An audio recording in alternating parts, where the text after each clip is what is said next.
Hi, everybody. Welcome to the People's Finance Channel. My name is Jeremy Sanchez. Thank you for making it today.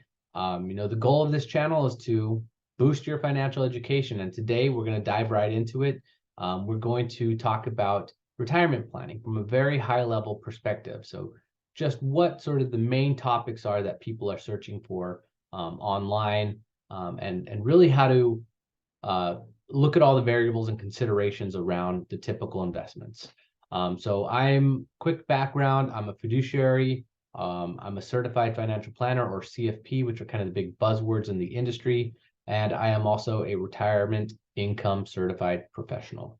So what we strive to do here is provide education. I will always recommend that you seek professional advice from your own financial professionals and tax planners. We are not making recommendations on this channel. It's purely education and entertainment purposes. So with that, I'll get into some of the disclaimers. I just mention them. Education, entertainment purposes only. This is not recommendations. Seek your own guidance for your own specific needs, which I would recommend anyways.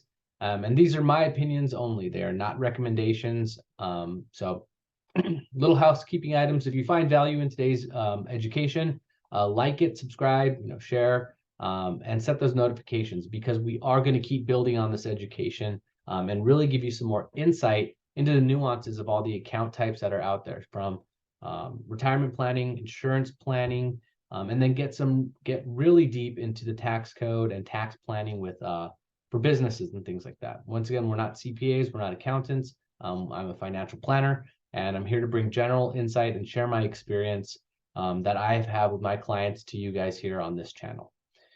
So once again, high level introduction to retirement planning. What are my options out there? Well, most people have a 401k and they're familiar with it, so we'll stick with that terminology. But if you might also have a 403b or 457 plan. These are all very similar. They're all pre-tax plans for the most part. But we'll stick with the 401k. Everybody seems to have a good sense of that. It's it's going to be easier to describe the characteristics around them, and they're going to be the same characteristics for the most part around those other accounts I just discussed. The next type of account that we've got is a Roth IRA. So Roth IRAs, lots of people have heard of them, but what's the advantage of them, right? How do we use them in our financial plan? And then lastly, brokerage account. What is a brokerage account? Why would we use that for retirement planning? Well, everybody's different. So we'll go through them in very high level. We'll break them down, and we'll look at some of the considerations that a financial planner evaluates when they're making recommendations to you, or at least should. And if you're not working with anybody, these are considerations you should employ yourself when you're making a decision. So high level 401k, these are pre-tax contributions, okay? Which means the contributions that go in, you're going to be able to deduct from your income. So let's say you make $100,000 and you put $10,000 into a 401k. You're only going to have to report to the IRS that you made $90,000 of income based off of that contribution. Obviously, you're going to have other deductions and things like that, but just from the 401k contribution, it will shave that $10,000 off of your top line there. The dollars will then continue to grow tax deferred. Well, what's that mean? I'll go into some examples here. But it's going to grow without taxation, so uninterrupted, which is a big deal. But when you take it out, all of it's going to be taxed. So 100% of what you put in and the growth is all taxable at that point.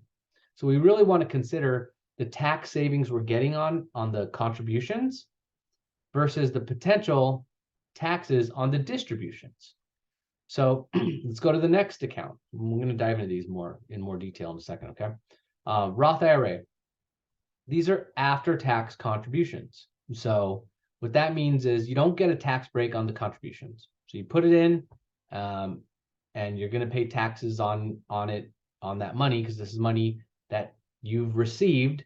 This comes out of your checking account.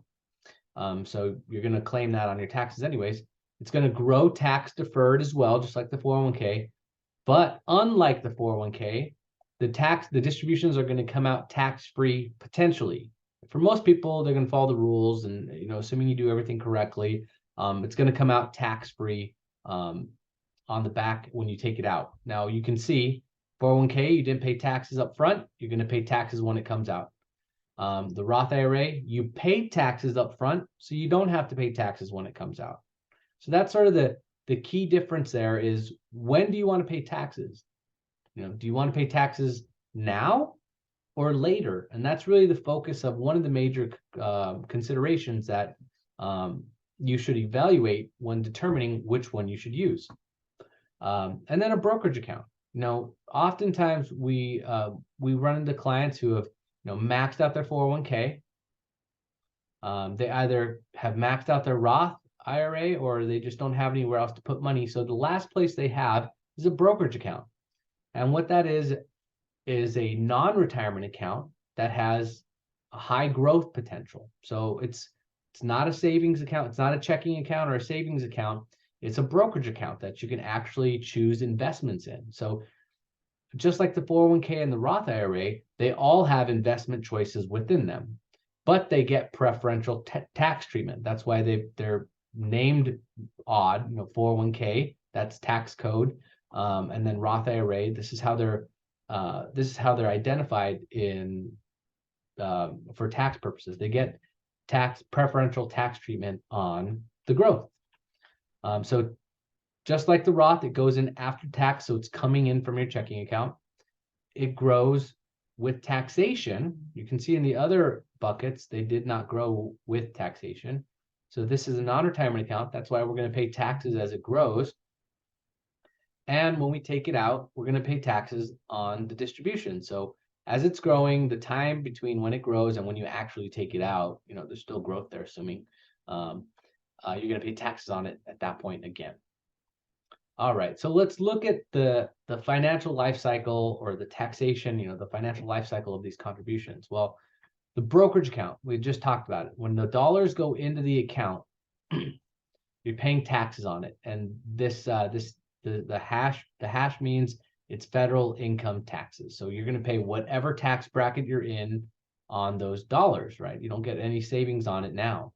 The dollars are going to grow with taxation. So if there's any dividends or a turnover or interest that's paid, you're going to pay taxes on that, most likely. There are some funds out there that don't generate as much taxation here, or taxation at all. And then when you go to take it out, once again, there's growth here.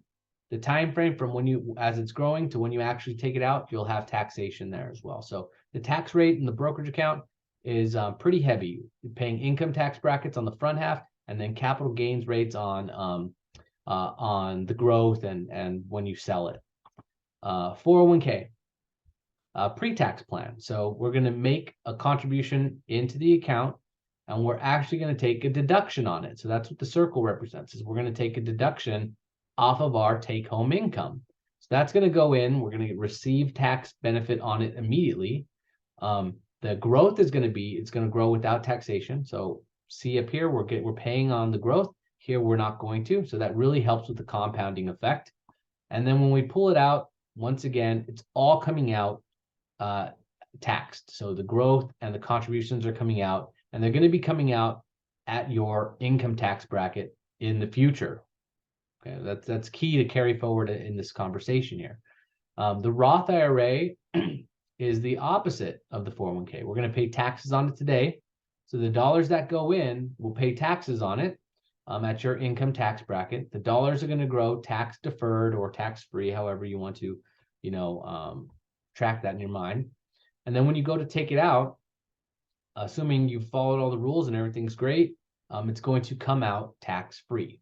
Okay, so if you can just take a quick look at the financial life cycle, the different stages of money, and the taxation as it goes through.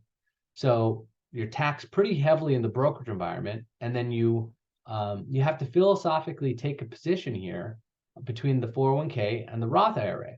Well, do we think taxes are going to go up in the future, or go down in the future, or stay the same? And that's what we have to look at. And we'll go through some history on that in a second here. But also, are you going to make more in the future, or are you going to make less in the future? because that will also drive the tax bracket you're in, right? So the brokerage environment here, as mentioned, it gets taxed pretty heavily, but if you're in a low income tax bracket, that might make sense to do. Also, with the brokerage environment, you have liquidity and access to these funds.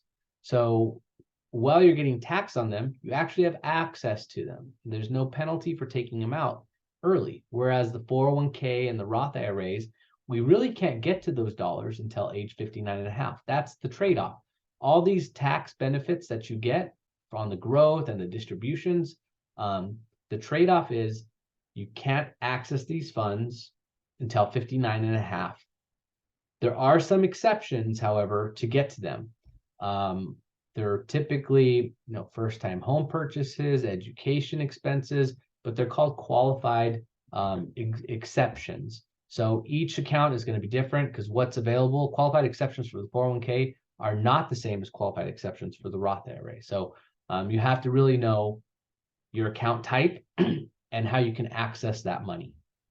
And so just for most people, if you need liquidity, we'll forego the tax savings and build liquidity and growth in a brokerage environment, trying to minimize the taxation here. So key thing to take away from these accounts are liquidity. When you were planning for it, how much liquidity do you need? And two is, where do you want to pay the taxes? Do you want to pay the taxes today on the 401k, or do you want to pay the taxes in the future when you need the money? And generally speaking, if we can accomplish it, we want to blend between the 401k and the Roth IRA. We want to hedge our bets against where we think tax rates will be. I do think tax rates will be higher in the future, but if I'm wrong, then no, that's why we're planning using both pegs here.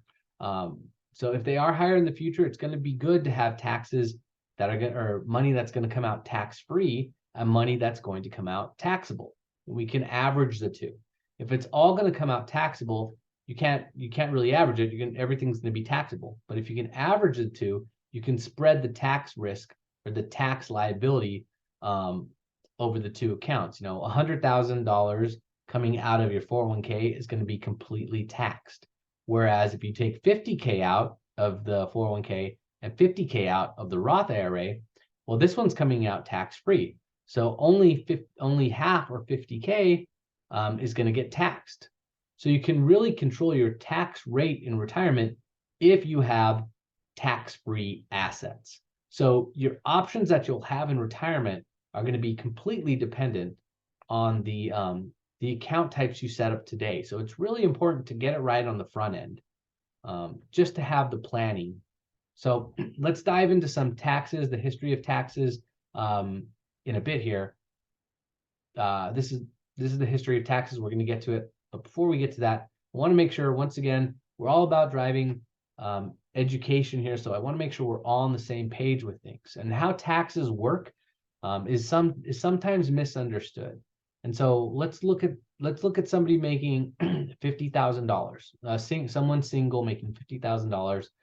If they were to look at this tax table and they'd say, "Oh, I make $50,000. I'm in this range. I pay 22% in taxes." That's not a complete understanding of how these tax brackets work. The way it works is the first $11,000 of that $50,000 you earn is taxed at 10%. $11,000 to $44,725 is taxed at 12%.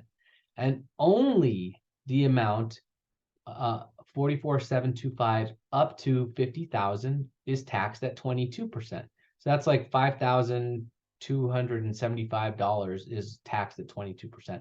The rest is taxed at 12%. So that's actually a pretty low tax bracket when you average or weight it all together.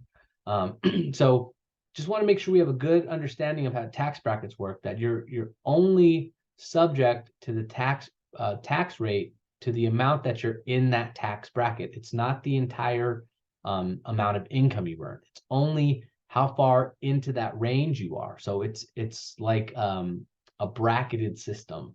So if you were, we use the example of 50,000 here. Sometimes we hear people say they're making like 90,000 in this case here, and they'll say, "Hey Jeremy, I'm up for a raise. They're going to bump me up to 100,000, but it's going to put me in the next tax bracket. Do you think I should decline that?" And I would say, well, no, because not all of that money is taxed at 24%. Only 95,375 to 100,000 is taxed at 24%. So this is pretty key to understand, because we just mentioned, if you're taking out, let's say you save with your 401k completely, you only use a 401k. Well, that means when you take it out in retirement, you're going to owe taxes on everything. So let's say you need $50,000 in retirement. Okay. Well, if you're going to take out $50,000 in retirement, that's going to put you in this bracket, right? $50,000. We just went through this. If you split it like I'm illustrating, not recommending, but like I'm discussing, you want to use some 401k and some Roth IRA so that we can draw from both buckets in retirement.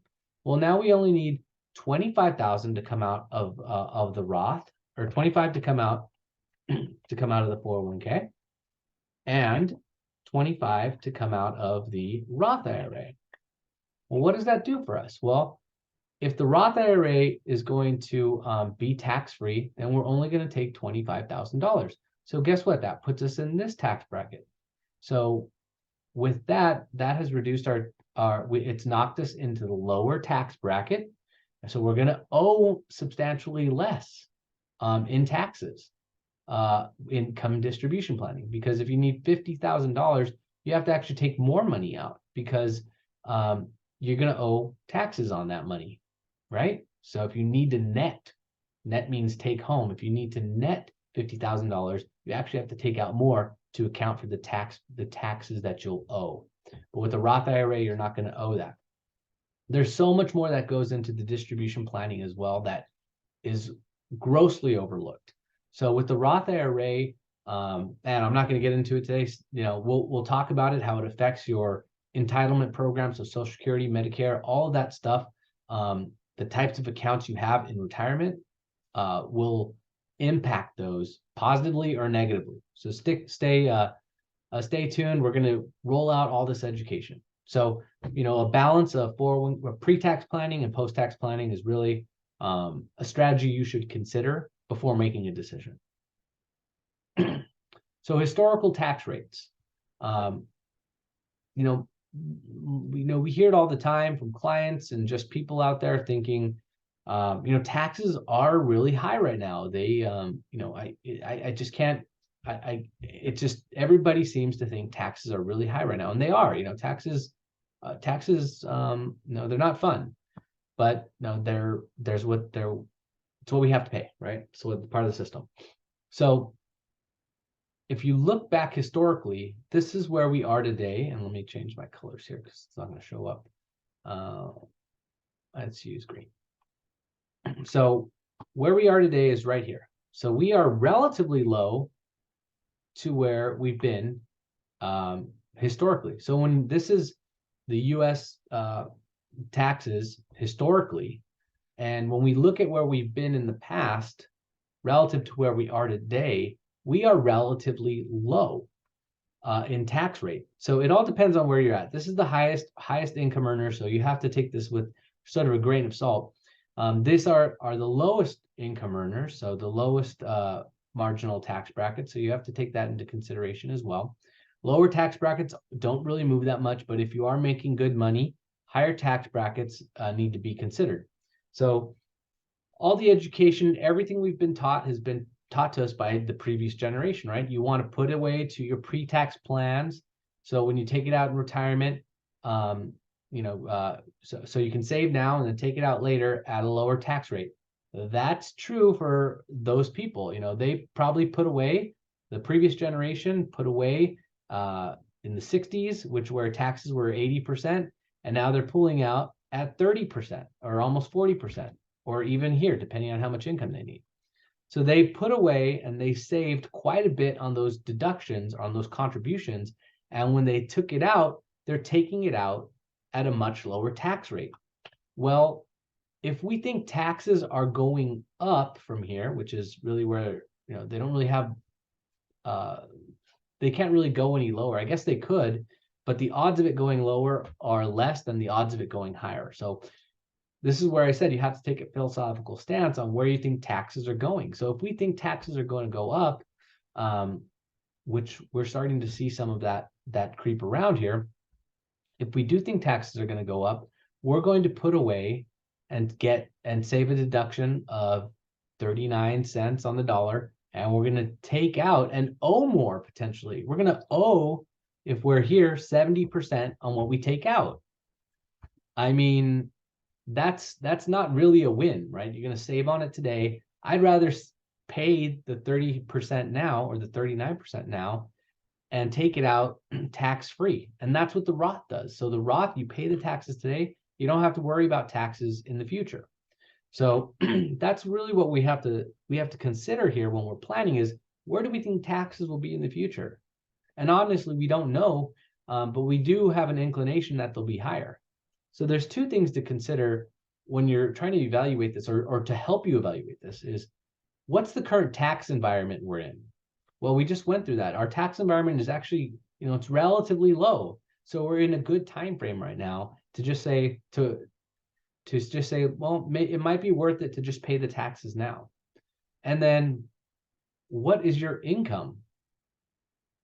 If you are climbing corporate ladder, or you're in school and you're working part-time, planning to go to full-time, or have a high increase in income trajectory, well, right now you're in sort of the best favorable position. You're in one of the lowest tax rate environments we've been in, and you're in one of the lowest income earning positions you'll be in your career, right?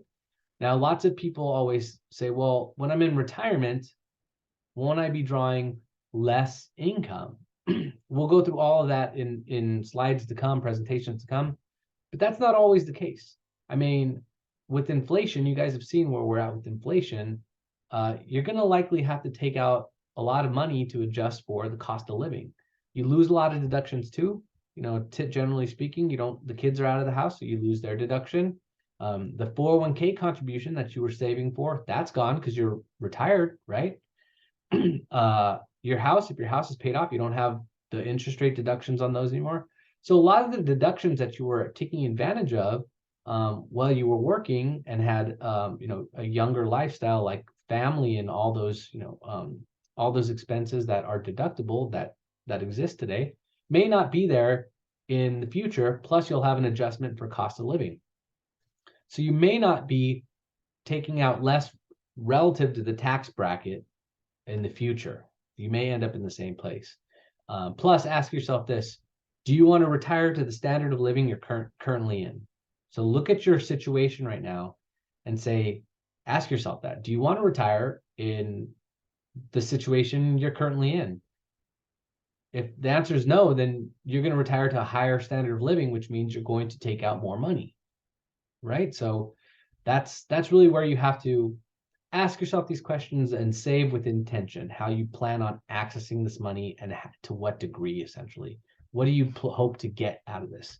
And here's a good example. When tax rates are too low, back here in this time frame here, what had to happen? They had to raise them. Well, we're not too far from that spot, right? So there's a lot of indications that would suggest we're headed towards higher income taxes in the future. But once again, sit down with your financial professional, tax professional, have all these things considered when you're building your financial plan.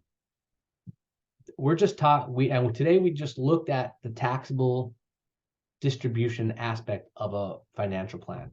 There are so many other conditions that need to be discussed, or variables that need to be considered, not conditions, I guess conditions, but variables that need to be considered. And we mentioned one slightly, that is the impact on your entitlement benefits once you get there. So Medicare, and things like that. Also, what kind of experience do you want? There's more than one way to plan for retirement, for sure. You can do it the traditional route. You can use where that's just assets. You're just investing in the market and riding the market through the ups and downs. There are tactical investments where you can utilize um, sort of triggers and things like that to get you in and out of the markets. And then there's also, insurance products like annuities and life insurance. It's not a one size fits all. What one person likes, another person hates, and vice versa. So you need to find the strategy that makes the most sense for your financial discipline, because that's what it takes to be successful with a financial plan is discipline. And if you get into the wrong strategy, you're not going to want to stick with it. And so think about the last just few years, COVID and our current circumstance here. How does your portfolio look? Are you having a good experience with your investments? Does it feel good? If not, maybe you should look at another strategy. Also, fast forward, look, if you were retired right now and you were to look at your portfolio, would you have a good experience with that? Would you feel good with where your portfolio is at, knowing that you have to live off of that? So these are all things you need to consider, because your retirement planning depends on it. And the experience of taking money out is often overlooked, right? We just look at averages and things like that, but you really have to look at the experience, growing your nest egg. And more importantly, which very few financial professionals I find talk about, is the distribution. Okay, so you grow it. Well, now how do you take it out? What's the best way to take it out? And what if the market tanks when it's your time to retire? Well, if nobody's answering these questions for you, that's probably why you're here, to get some answers. And we're going to go through all of this information, all this education. I hope you enjoyed it. Like, subscribe, do those things, share it, set the notifications, and look for the next video to come out. And once again, People's Financial Channel, my name is Jeremy Sanchez. Thank you for giving me your time.